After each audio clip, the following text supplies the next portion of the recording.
everyone, welcome back to your Small Spaces movement classes. My name is Emily. Today we're going to do another foam roller video. I did one a couple weeks ago with some of my favorite spots to foam roll, but it definitely wasn't all of them. So today we will get a couple of those others. So any foam roller you have is great. Mine's on the shorter end, styrofoam. Yours could be longer. You can have the grids, whatever works best for you.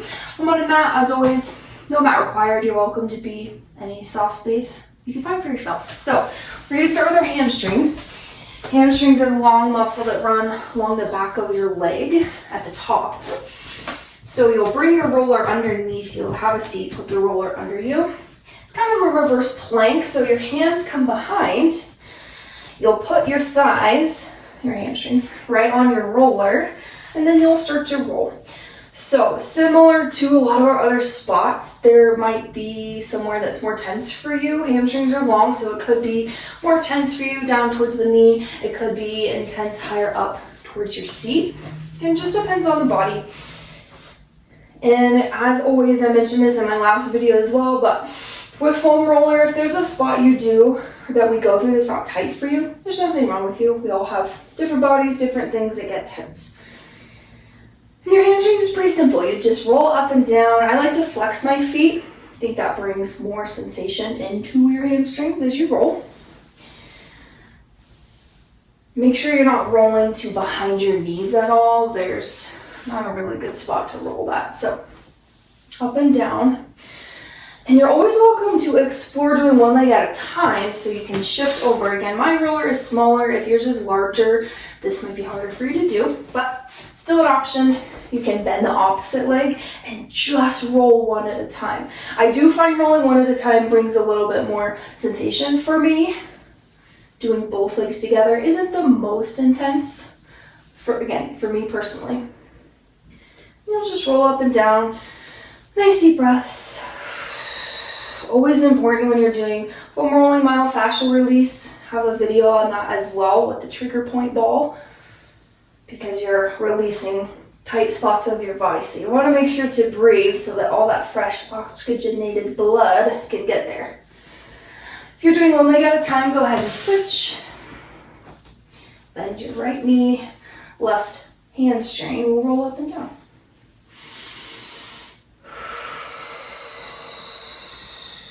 Good. Foam rolling is a great thing to do before a workout, after, at night, in the morning. It's really not a bad time to do it. Once you make the habit of it, your body will really crave it. It is hard to make the habit. That's always the hardest part. But it's something easy to do, watching TV, hanging out, and it doesn't have to take very long. Okay, hamstrings done. We're moving on to do our inner thigh and our inner groin. Of course, I'm in my small space, so I'm going to have to configure myself a little bit. But for this one, you'll come down onto your stomach.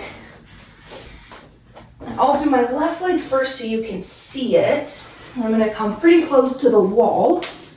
So foam roller is parallel to your body, parallel to your space.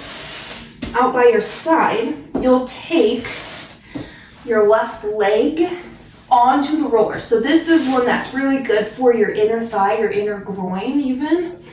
However, for me, my inner thighs get really tight down by the knee. So that's why I'm starting down.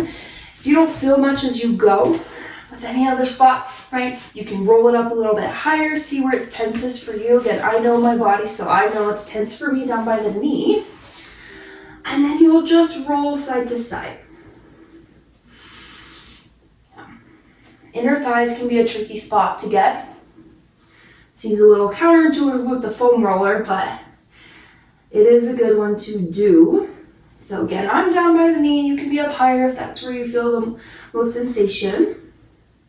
Once you find a really tight spot, I like to lift, I like to lift my left leg up and down on that tight spot. It's giving it some good grip and some good release.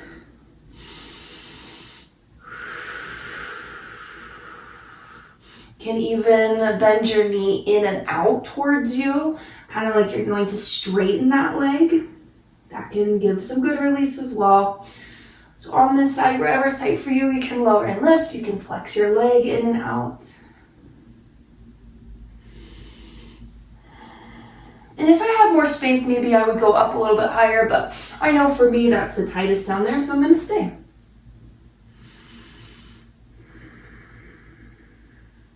All right.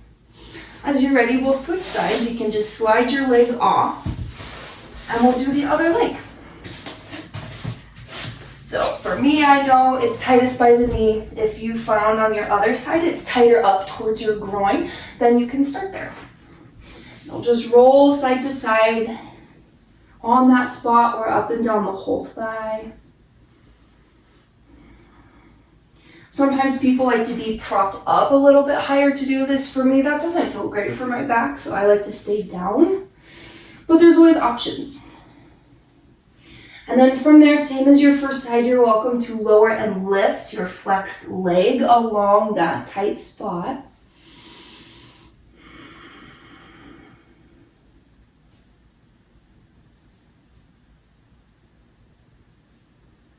And then you can straighten the leg in and out. I don't have a ton of space because my door's there. So mine's just gonna be a little movement.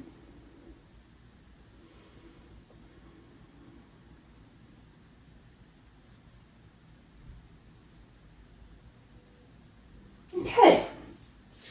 Once you feel nice and evened out, you can come off of your roller, press yourself back up, and we'll move on and do the lats. So the lats are a huge muscle that run along the side of your body and then down to your back. It's enormous. So it's a really good one to roll.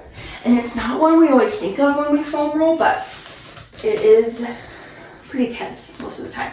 So you're gonna be sitting on your side. I'm gonna start since I'm facing my right hip is at the roller, and the roller is parallel with my leg. It's just, same direction that I'm going.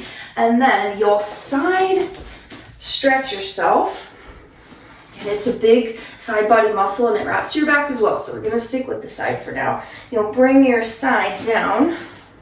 You really don't want it on your rib cage. You don't want it on any bone. That goes for any foam rolling. So for me, I'm gonna put it kind of just above my rib cage here. And then your arm will extend. You can ground your elbow onto the ground on the other side to give you some support. And then you can just very slightly shift yourself left and right, and it will roll out that lat. Make sure you're not on any bone. Make sure you're not on the rib cage, because that's not gonna feel good. You really wanna be getting the muscle.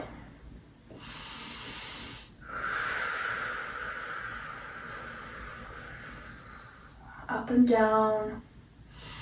And this is a really great one too, where you can just hold it. You don't always have to move when you foam roll. This is a good one to just ground your opposite hand, take a couple nice deep breaths, and that pressure of your roller on the lat will allow it to relax around it.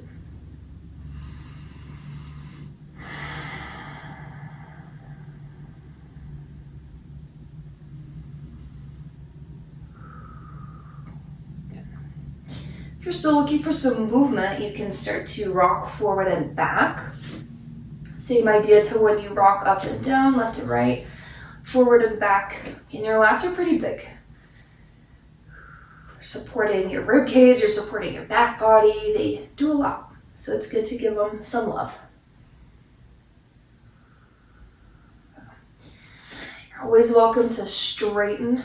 Watch out for my plants. You're always welcome to straighten your right arm. For me, that's my arm that I'm rolling. Always welcome to straighten it as you go up and down or side to side. Alrighty, and then we'll switch. Come on over, press yourself up, flip around. Now for me, my left hip is at the roller. I'll come on down. Remember, rib cage is too low and it's not gonna feel good. So upper back, upper lat there. And then same thing, you can roll left and right. One side might feel worse. That's really normal with foam rolling. That's why we do it, trying to bring that equilibrium back to our body. You can shift up and down, left and right. See where it feels the tightest for you. And then of course, same as our first side, you're welcome to just hold for a couple breaths. Allow that muscle to relax onto your roller.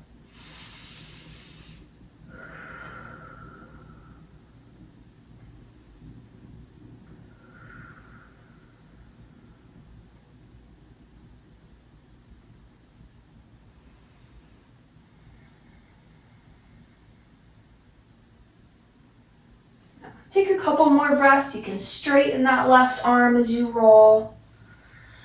If you keep your arm straight as you roll up higher, you can get a little bit more into your serratus, which is your underarm muscle. All right, and then as you feel nice and ready, you can press yourself up. And this is one I did in my last video, but it feels really good. We'll do one for the upper back and then a little chest opener. So I'm gonna scoot forward. You can put the roller behind you and you'll bring yourself down onto the roller. Really should be upper back. The low back, it's just not a good spot to roll. If your low back is what bothers you, there's many other things you can roll and release to help with that. Rolling on the low back just doesn't feel good.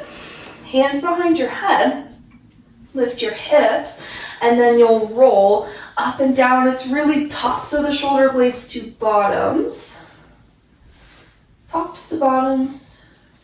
And it should feel a little bit more open after we just did our lat. We're not really hitting our lat quite that way here, but it's all connected. And then whenever you're ready, this is my favorite part, you can ground your tail and then let your chest open over the back of the roller.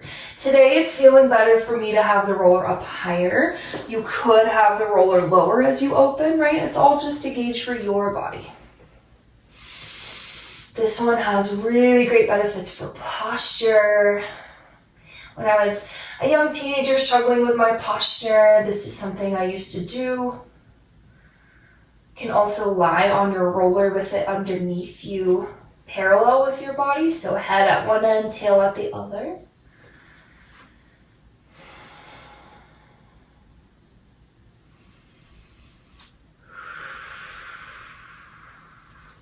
And you're welcome to stay in that one as long as you want. That's definitely one of my favorites. But as you're ready, press yourself up off your roller, come up to a seat or maybe to kneel. You can leave your roller by your side. Take a nice shoulder roll, head or neck roll. Just notice how you feel. Foam rolling has so many great benefits. Releasing stiff and sore muscles, helping to break up lactic acid if you struggle with delayed onset muscle soreness, DOMS is what they call it. You work out really hard and then you get sore the next day, like really sore. Super good thing to do. Foam rollers aren't very expensive. It's a great prop to have at home. Thanks for joining. I'll see you next time.